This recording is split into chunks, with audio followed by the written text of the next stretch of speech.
Les gens arrêtent leur voiture en plein milieu de l'autoroute et en sortent fascinés, les yeux rivés au ciel. Dans les villes, la foule se presse dans la rue. Les balcons et les toits des maisons sont pleins de gens qui fixent la lune, ébahis.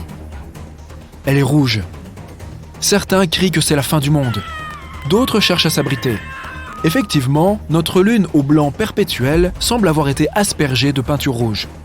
Aucune raison d'avoir peur si tu assistes à un tel spectacle. Au contraire, profites-en. Un phénomène astronomique rare se déroule sous tes yeux. Il s'agit d'une éclipse totale de lune.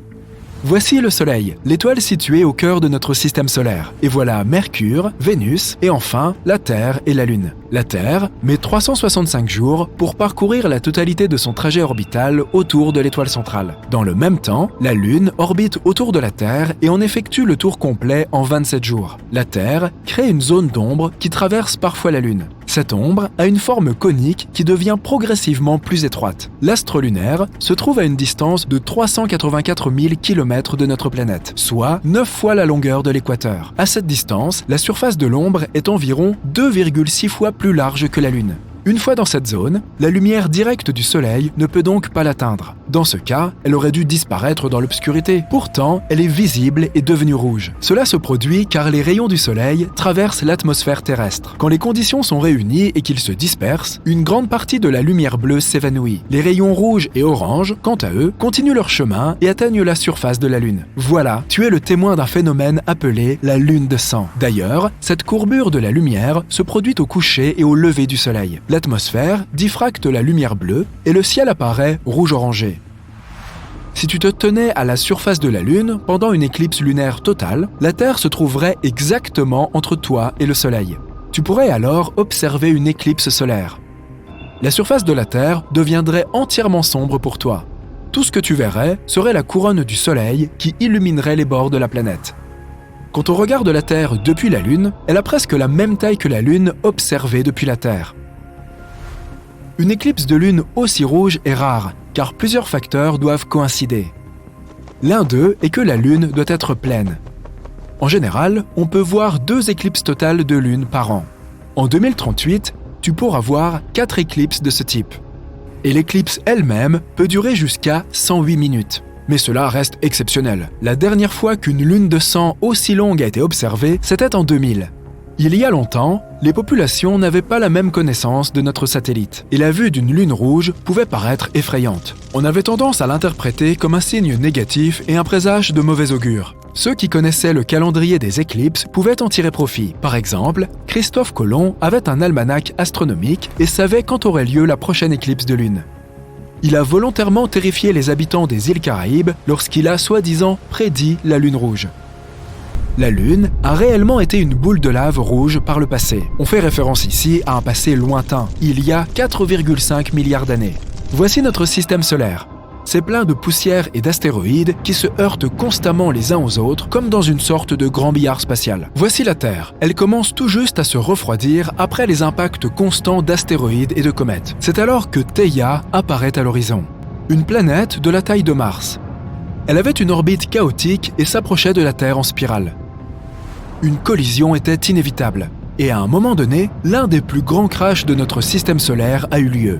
Theia a frappé la Terre de plein fouet, arrachant une partie de la croûte terrestre qui s'est retrouvée projetée dans l'espace. La Terre, à son tour, a absorbé une partie de la planète qui l'a percutée. Les débris de la collision ont tourné autour de la Terre pendant un long moment. Ils formaient une sorte d'anneau, similaire à ceux de Saturne.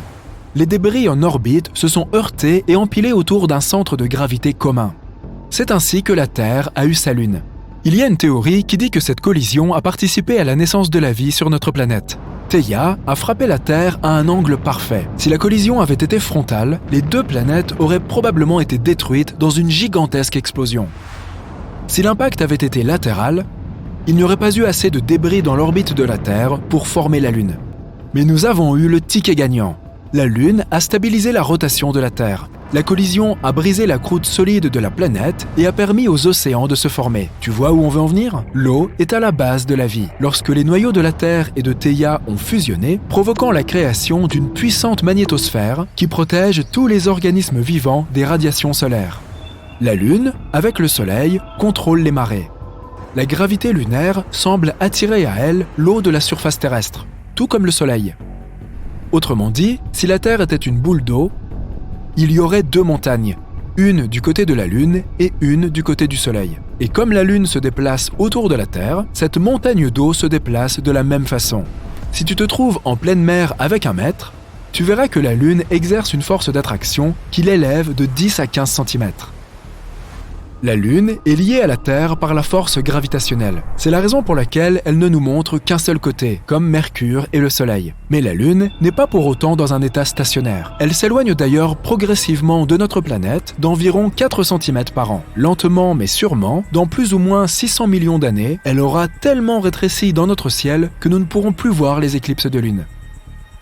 Tu vois ce cratère ? C'est Tycho.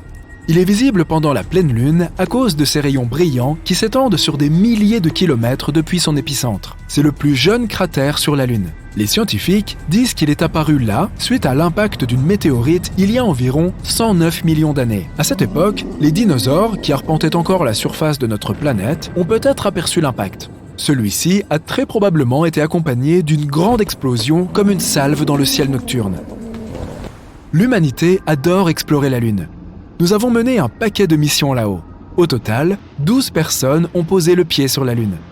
La force gravitationnelle y est 6 fois moins importante que sur la Terre. Si un individu sur notre planète pèse environ 80 kg, sur la surface de la Lune, la balance n'affichera que 13 kg, soit le poids d'un chien moyen. C'est pourquoi les astronautes bougeaient, sautaient et tombaient de façon si étrange sur la Lune.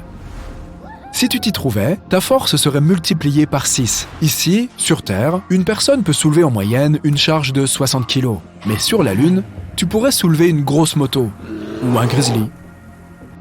La surface de la Lune est couverte de régolithes. Il s'agit de la poussière lunaire qui recouvre le sol ferme. Cette poussière conserve très bien les empreintes de pas. La plus célèbre de ces empreintes, qui a donné lieu à de nombreuses théories farfelues, est celle-ci. Voici l'empreinte, et voici la chaussure qu'il a laissée. Mais la chaussure est complètement plate. L'explication est simple. Les astronautes portaient des bottes supplémentaires pour marcher sur la surface lunaire. Elles ont exactement le type de semelle qui a laissé ces marques. En plus des empreintes de pas, nous avons laissé plein d'objets sur la Lune. Parmi eux, plusieurs rovers lunaires, mais aussi une balle de golf, des drapeaux et des déchets humains. Il y a aussi beaucoup de satellites brisés et de pièces de fusées. En tout, il y a environ 187 000 kg d'objets fabriqués par les humains. C'est le poids de 3 avions de ligne, ou 31 éléphants adultes.